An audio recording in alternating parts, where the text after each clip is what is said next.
This couple is married 50 years and before the priest for a special blessing. And the woman is incredibly deaf.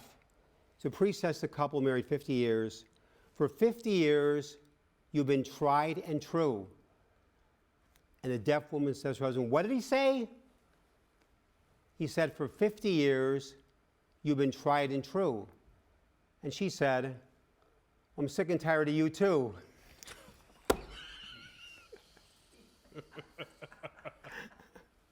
I like that one. The season of Lent is not about being sick and tired of what this beautiful season is really all about. Story of a man who took a trip with his little boy, at that time 2.5 years old. It was the first time the father and the boy had been away by themselves, just father and son. The first night they spent in a hotel, the father moved his bed close to the little boy's, and when they were both tucked in, Daddy turned out the light. After a few minutes, a little voice was heard saying, boy, it is sure dark in here, isn't it? Yes, said Daddy, it's pretty dark, but everything will be just fine. Everything will be all right. There was a silence for a few more minutes. Then the son reached over and took his father's hand. I'll hold your hand, said the little boy, just in case you get scared.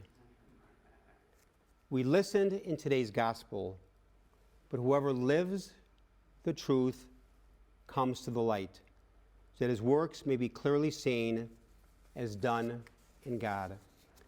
There's sometimes a darkness and starkness in Lent, because there's often a darkness and even starkness and blindness in our lives because of our lives.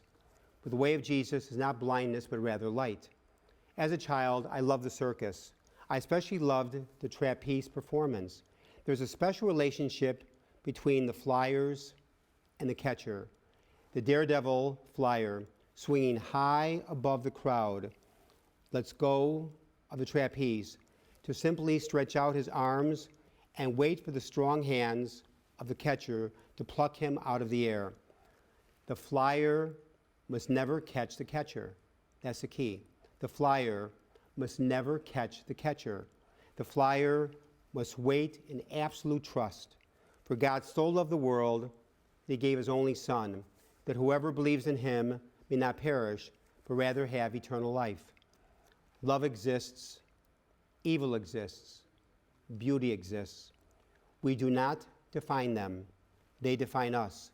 When we attempt to define love, we discover not its limits, but our own. Nor do we catch God. God, the eternal catcher, the eternal light, God catches us.